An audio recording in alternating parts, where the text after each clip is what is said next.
The first-past-the-post voting system has been used in the United States since its birth in the 18th century. It impacts every election that has taken place in our nation since, but what is it? First-past-the-post voting alludes to the voting system by which the candidate with the most votes wins. This system, while seemingly an accurate representation of the want of the population, actually tends towards a two-party system and is susceptible to gerrymandering.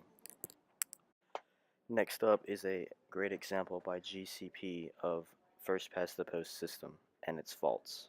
Burgeoning democracy, and 7 hopeful candidates come forward to run and represent their parties. They put on their best campaigns, citizens head out to the polls, and the votes are counted. The results come in as follows. Turtle gets 9% of the vote, Monkey gets 18, Gorilla gets 19, Owl gets 13, Leopard gets 20, Tiger gets 15, and Snake gets 6. Under the rules of first past the post, Leopard is crowned the winner and she gets to rule for the length of her term. But take another look at the results, and you'll see the first problem with this system: minority rule. The vast majority of citizens, 80%, wanted someone else as king, but Leopard still won. There were only 7 candidates in this race, but if you imagine if there had been 20, she might have only gotten 5% of the vote, but still been elected. This problem of minority rule is only the beginning. The second problem with first past the post is that, given enough time, it results in an inevitable, unavoidable two-party system. Why?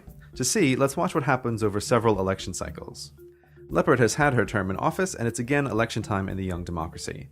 Only now, all the citizens of Animal Kingdom remember the results from last time. This information changes how they'll behave, particularly Snake and Turtle voters, who must face the reality that they backed unappealing extremist candidates who don't have a chance of winning. Turtle voters, who were unhappy under Leopard rule, decide to back the candidate who has the best chance of winning, Gorilla. Now, Snake voters want to vote for Tiger, who is the candidate they have the most in common with, but they're afraid to because Leopard is running a negative campaign against her competitors. Snake voters, not liking the idea of guerrilla rule, vote strategically for Leopard. The final result looks like this, with Leopard getting 26% of the vote and Gorilla getting 28%, making him the new king. Snake and Turtle, seeing their dismal results and knowing the cost of their campaigns, decide to drop out of future races. What started out as a 7-party system is now down to 5. Fast forward to the next election. Only 5 candidates run, and again the voters remember what happened last time. In this election, it's Owl voters who recognize that their candidate cannot win. They are centrist voters and less ideological than the rest of the Animal Kingdom. As such, they don't really like Gorilla or Leopard. Both Gorilla and Leopard know this, so they each run negative campaigns to capitalize on the fears of the centrists. Owl voters split their vote and are mostly voting against the candidate they dislike rather than supporting the candidate they do like. After this election, Gorilla gets 33% of the vote and Leopard gets 34%, making her the winner. Owl, as did Turtle and Snake before her, drops out of the race. In the last election we'll look at, Monkey and Tiger voters are unhappy. They both really like the candidates they have supported, but they now have to compromise. Monkey voters agree with Gorilla on few issues, but they really don't like Leopard. And Tiger voters agree with Leopard on some issues, but they really don't like Gorilla.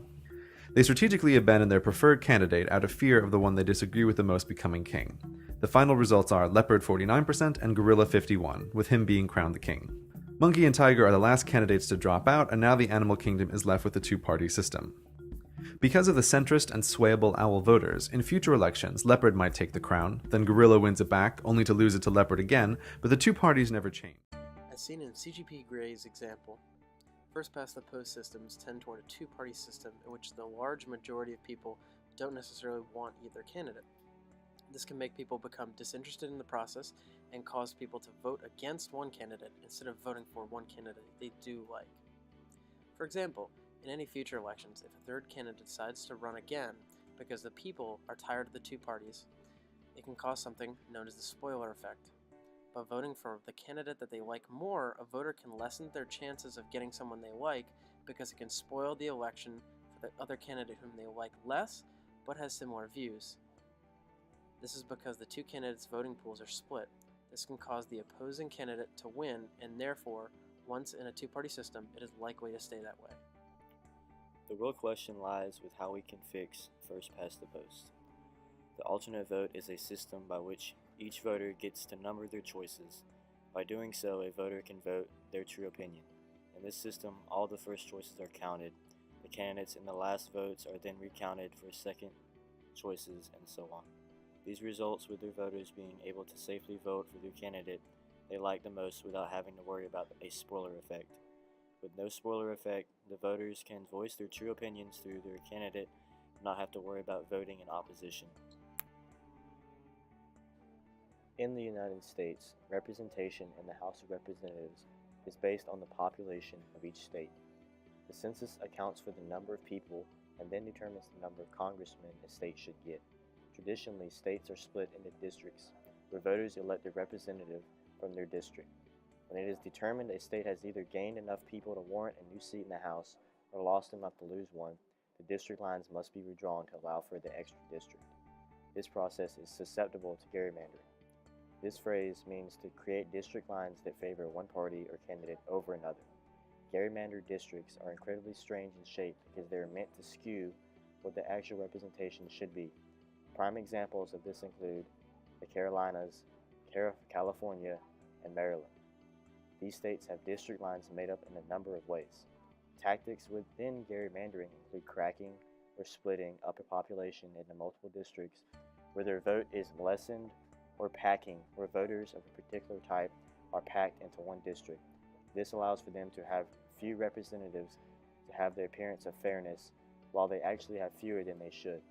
Other tactics include hijacking and kidnapping, which aim to either redraw the lines so the two candidates from the same party must run against each other because their districts merged, or by moving the district so that an incumbent must run with an unfair electorate. For gerrymandering, solutions include either to let math decide the boundaries, which is also called the shortest line split method, or hiring someone to drop the districts evenly. Another possible way to fix this is with the voting system itself and how we draw the districts within.